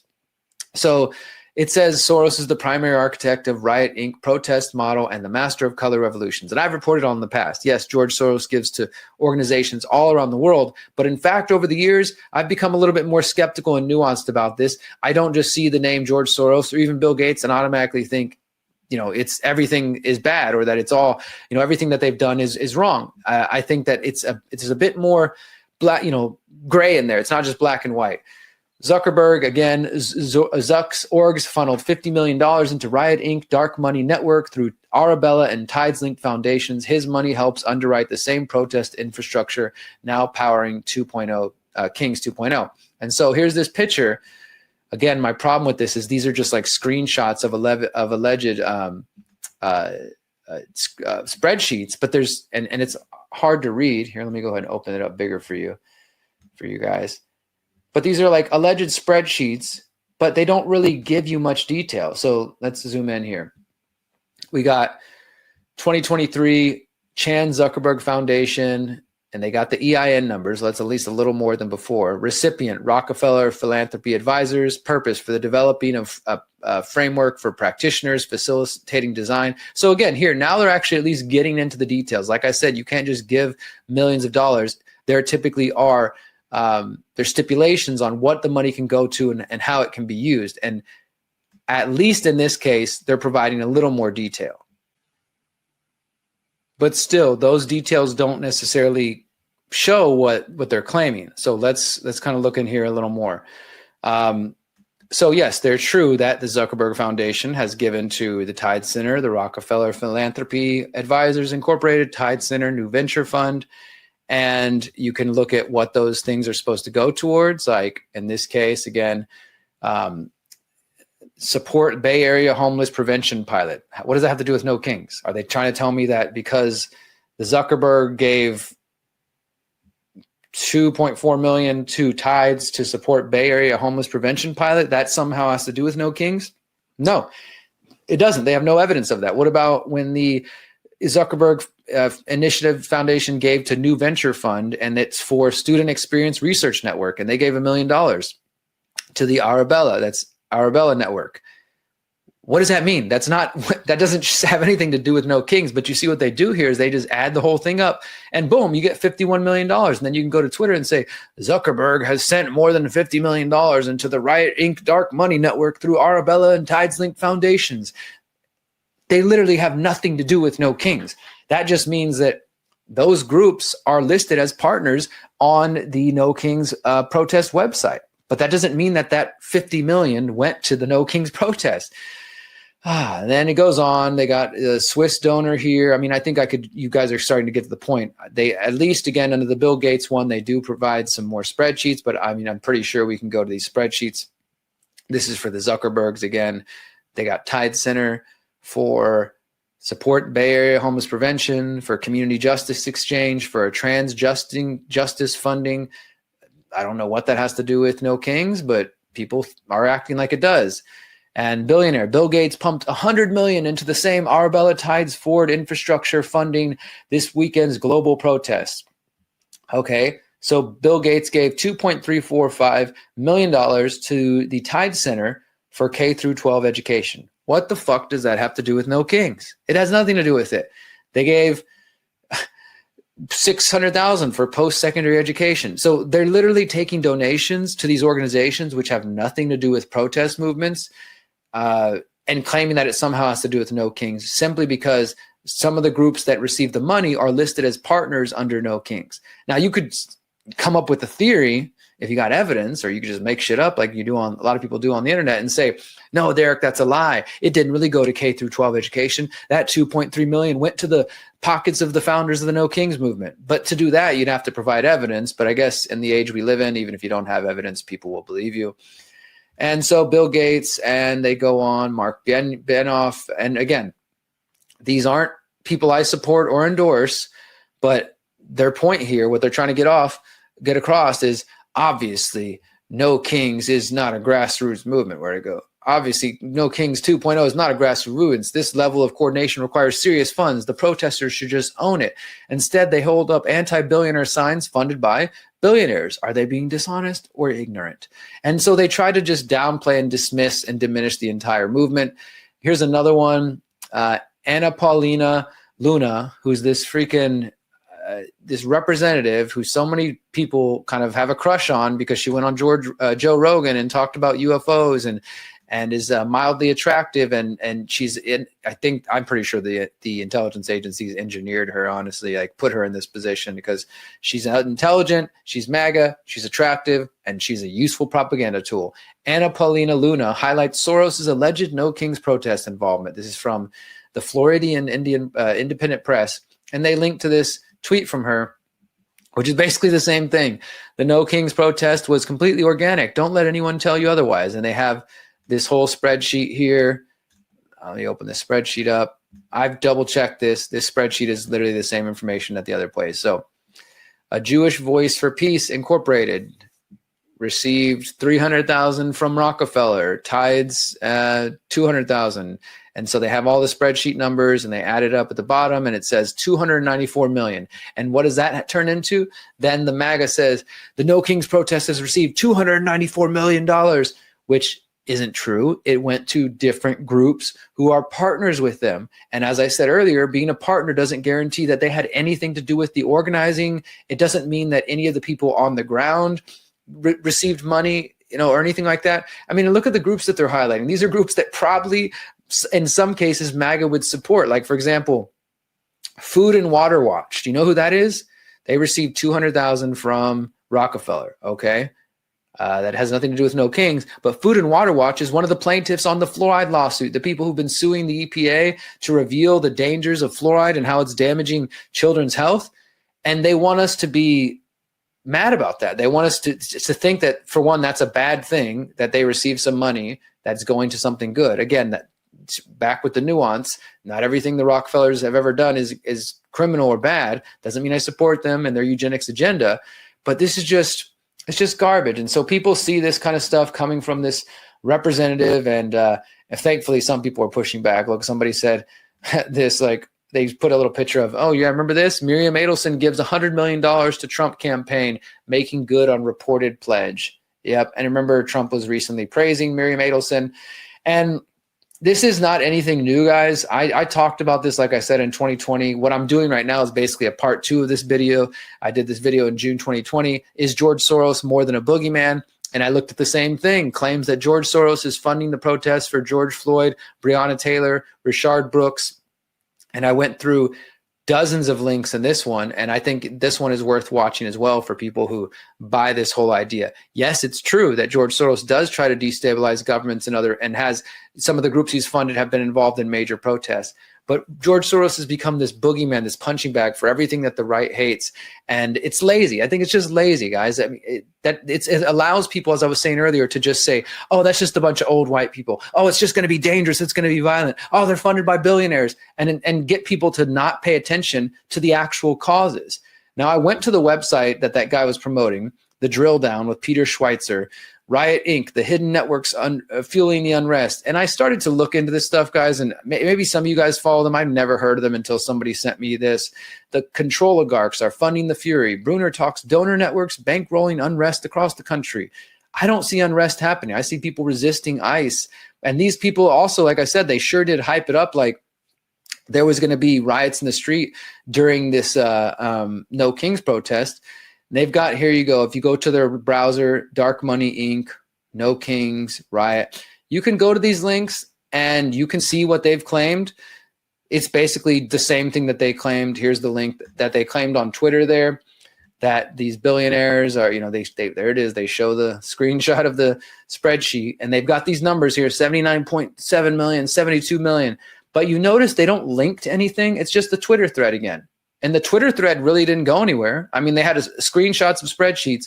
But if this was a real investigation, then put the spreadsheet publicly. Link to the websites where you found because I mean, even if we go with their narrative, which requires just trusting their numbers, they haven't shown their homework. They have no evidence or no link to any of the stuff that they're claiming. So I'm going to give them a failing grade.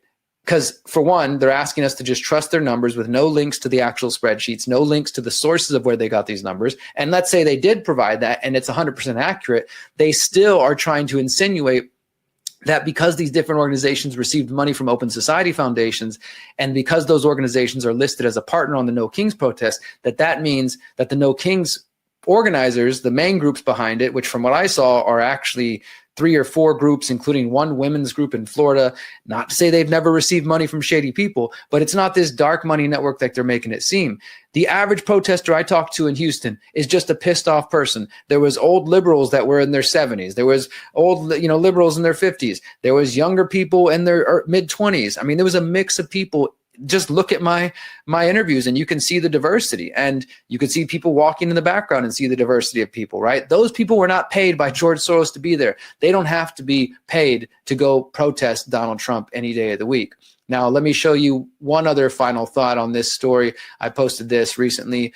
While George Soros's funding of protests should not be ignored, and the predator class and some in MAGA want you focused on him, George Soros, rather than the billionaires in the White House influencing Trump. So pay attention to George Soros and Bill Gates only. Pay no attention to Larry Ellison, Peter Thiel, Miriam Adelson, and the other Howard Lutnick and Scott Bessent and the other billionaires, some who are even associated with George Soros.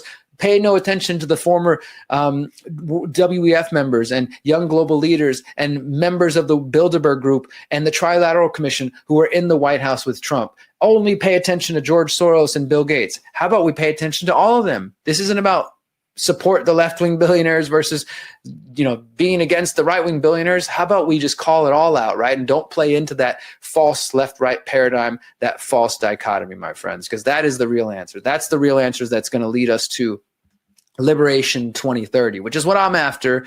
And I really hope you guys will be thinking about that and standing for and fighting Liberation 2030, which, by the way, once again, you can find at civil.com/TCR. What I call Liberation 2030 is just the realization, the recognition that if we're going to create the better world we know is possible, we need to step out of the false left-right paradigm, stop buying into the left-right garbage, and recognize that the predator class is playing this problem reaction solution, using immigration, using fear of drug cartels to erode constitutional values and principles and due process. They're also using left-right influencers, MAGA and left-wing, people who are getting paid thousands of dollars to push pro-Zionist messages or pro-Trump messages or pro-Democrat messages to continue to keep us divided and confused instead of bringing us together in unity around individual liberty and human respect and diversity of thought and people and ideas and building around those principles. Because if we do that, if we come together, we focused on exiting and building before their biometric police state is here, maybe we could even stop it. But for sure, we can build an alternative. We can build an alternative vision of 2030 that doesn't involve digital IDs, biometrics, you will own nothing and be happy. And instead, you can live amongst like-minded people, have free-range kids who have not been injected with thousands of toxins, and see the better world that we know is possible. Build the better world that we know is necessary for the coming 7 generations and that our ancestors fought so hard for so we could get here in this moment. All of that is possible, my friends. We just have to claim it. All right, guys, thank you so much for being here tonight. I want to remind you guys one more time that the People's Reset is coming up January 20th to February 1st. We're going to have a great event. It's going to be amazing. We've got 30 plus speakers coming from Mexico, Canada, Europe, the United States, of course. We've got conscious performers like Dub FX and Natalie Rise who are going to be doing 2 big concerts. There's going to be dozens and dozens of practical workshops around permaculture, liberating and decentralizing technology, community building tools, growing your own food, mental, physical, spiritual health, 5 days, solutions in person in Morelia, Mexico. Tickets right now are only $144 US. It goes up, prices go up on November 1st. So you got till Saturday, as I'm recording this, to buy your tickets. Go to thepeoplesreset.org. You can see the full lineup of speakers. You can see our little after movie from January 2025 this year. And again, the dates are January 28th to February 1st. I would be so, so happy to see my friends from the Conscious Resistance and some of you guys over there on Civil come join us in Morelia, Mexico, and have a great time. Remember that there are solutions we can focus on. It's not all doom and gloom out there, despite what the mainstream alternative media wants you to think. It's also not rainbows and sunshine and Donald Trump is bringing in the golden age of America. There's good things happening, but not coming from false liars and politicians and crooked people. It's coming from you and I, the real people. And so we have to come together, and the People's Reset is part of my effort to do that. I really, really hope you guys will make the effort to come be with us. That's thepeoplesreset.org. And that's where we're going to leave it now, guys. Until next week, I just want to remind you guys, go to Civil, sign up there. Stay tuned for the 10-week opt-out challenge on Wednesday night. And I think that's it. Yeah, I think that's it. We're going to end with a song called Victor or Victim from DSL Automatic and Joe Murray. This is a couple years old. I think you guys might enjoy it. Remember, my friends, you are powerful, you are beautiful, and you are free. Peace. Yeah.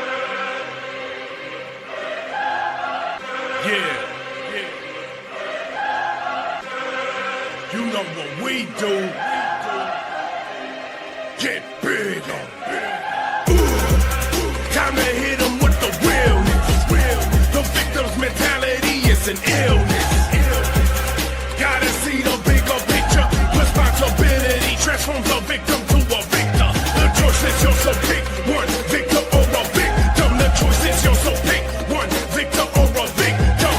You can't be both. Gotta see the bigger picture. Responsibility transforms a victim to a victor. Yo, we fight each other instead of fighting against the system. Cause politicians and cowards in powerful positions are on a mission to conquer us, so they cause division based on race, religion, gender, and the way we live. Liberals hate you if you stay true to your own opinions. They make words illegal, hurt their feelings, go to prison. Man, they tripping, they argue about who's the biggest victim. They're literal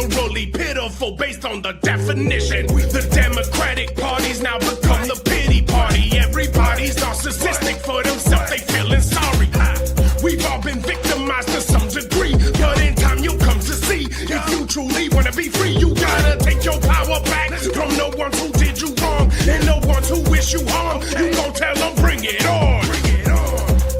Cause you see the bigger picture. Responsibility transforms a victim to a victor. Time to hit them with the realness. The victim's mentality is an illness. Gotta see the bigger picture. Responsibility transforms a victim to a victor. The choice is yours, so pick one, victim or a victim. The choice is yours, so pick one, victor or a victim. You can't be both, gotta see the bigger picture. Responsibility transforms a victim to a victim. In a world with no love for the truth, witnessing freedom get murdered in cold blood. I won't budge in the worldviews, all due to a populace that's never grown up in consciousness, like infants stuck in a cognitive dissonance, watching the system playing their differences, driving the wedge between those on the opposite ends of this illusory spectrum of politics. With this mob on the left who insist the prerogative is to get tended to like kindergartners, and it's just honestly sickening how the right, believing their side is legitimate, keeps buying into the back and forth arguing, bickering. I mean common sense, divide and conquer. It's obvious, isn't it? Well, at least to those who lifted the veil and could see you get played off against each other by the enemy you share, which is the system itself. The day you will realize that it's game over. Till then, me and D gon' stay soldiers for the truth, muscling away through the hordes of the dead in the zombie land. Take over, know the truth, and it'll set you free. But first, it'll piss you off to see that the system you thought had your best interest is only out to rip you off, rob you blind, and throw you crumbs. Look, at the end of the day, we're all victims to the circumstance, but the question is, how will you overcome? Time to hit them with the realness. The victim's mentality is an illness. Gotta see the bigger picture. Responsibility transforms a victim to a victor. The choice is yours, so pick one, victor or a victim. The choice is yours, so pick one, victor or a victim. You can't be both, gotta see the bigger picture. Responsibility transforms a victim to a victor. Since 2012, the Conscious Resistance Network has been an independent media organization focused on empowering individuals through education, philosophy, health, and community organizing. We work to create a world where corporate and state power do not rule over the lives of free human beings. Our motto is leading by example and helping others in their pursuit of freedom.